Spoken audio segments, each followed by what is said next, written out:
Alright, finding percent of change. This is video 2. We're going to start out with percent error. And this is very similar to the percent of change problems that you've already done, where you have to do the subtraction to determine the amount of increase or decrease. But we're talking about percent error or relative error. And with this formula, it looks complicated, but it really isn't. You've got the absolute value of the difference, and difference, remember, is subtraction, of a measured, or even if it's an estimated value, and an actual value. Okay, so this right here, this is what our numerator is, the absolute value of the difference between an estimated value and the actual value. And that's compared to, that's where your ratio comes in, your fraction bar, the actual value. So that's why it's very, very similar to the percentage change questions that we've already done.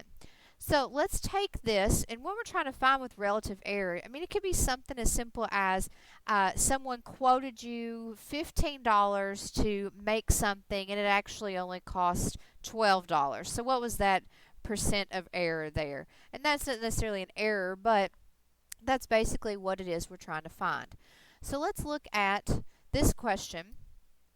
We have a decorator, and the decorator estimates. Okay, so that estimates, since I know that estimation is in my formula here, they estimate that the rug is 5 feet by 8 feet. That's the estimation. Okay, so that's one thing I got to make sure I keep in mind. I'm just pulling out, I remember what my formula looked like, so I'm trying to pull out information that matches pieces in my formula. Now, the rug is actually, so there's that word actually, it is actually 4 feet by 8 feet. Okay, so she was 1 foot off on one side of the rug, not much. So what we want to know is, what is the percent error in the estimated area? Now this is the important part. It doesn't want to know the percent error in feet, like from one side to the other side. It wants to know the area. So you've got to remember, pulling things that you know already about how to find area of a rug, a rectangular rug. Okay, so if we have a rectangular rug, how do you find the area of that? Well, that should be prior knowledge that you should pull out. That is your length, cursive little L there, times your width. Length times width gives you the area of a rectangle. Well, what we've got to do in order to satisfy this formula that we have here, we've got to know the estimated value, and we've got to know the actual value so that we can subtract those. So what we need to do with this problem is, let's talk about the estimated value first. So estimated value,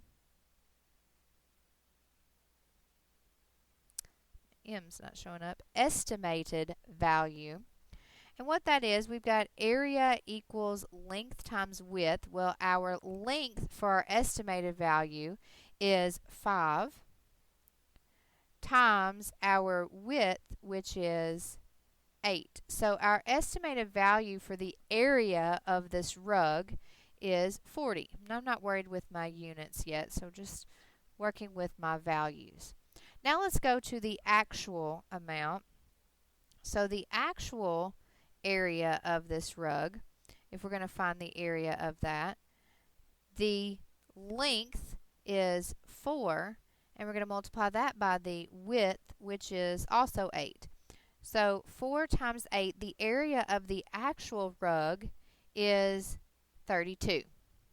Alright, so you can see the difference here, and that's actually what you're going to have to find in your formula.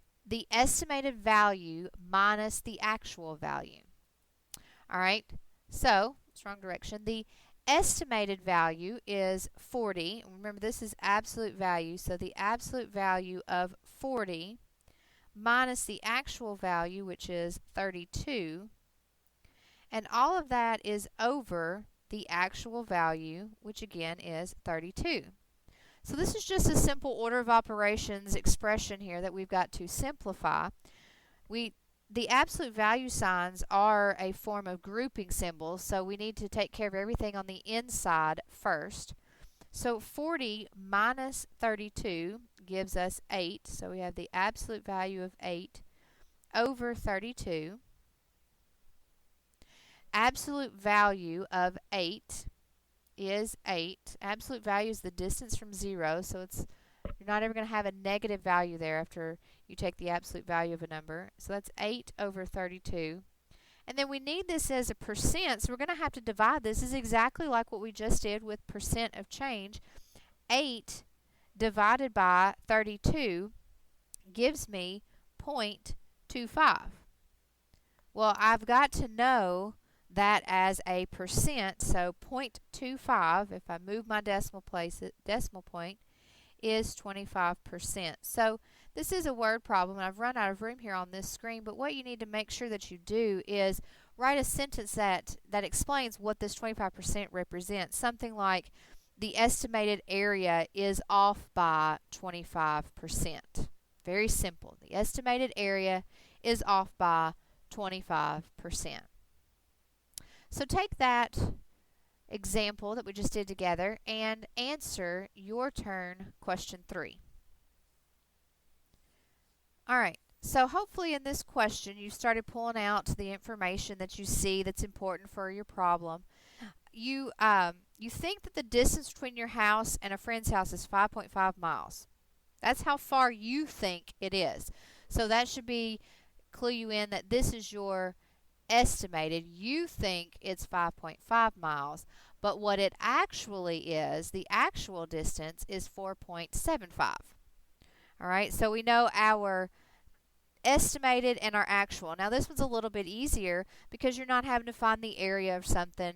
You're just going to use the values they've given you from the word problem. So to set up our percent error formula here, we've got the absolute value of the estimated amount, which is what you think. You think it's 5.5.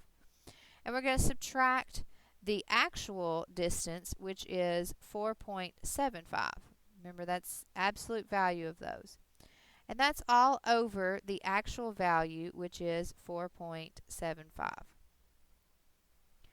Now, again, take care of this order of operations, the grouping symbols, which are your absolute values. You've got to do everything inside the absolute value first. So 5.5 minus 4.75 leaves you with the absolute value of 0.75 over 4.75. I'm going to write my problem here below. Have a little more room there. The absolute value of 0.75 is 0.75 over your 4.75. And when you divide 0.75 by 4.75, you divide 0.75, got a lot of decimal points there, 0.75 divided by 4.75.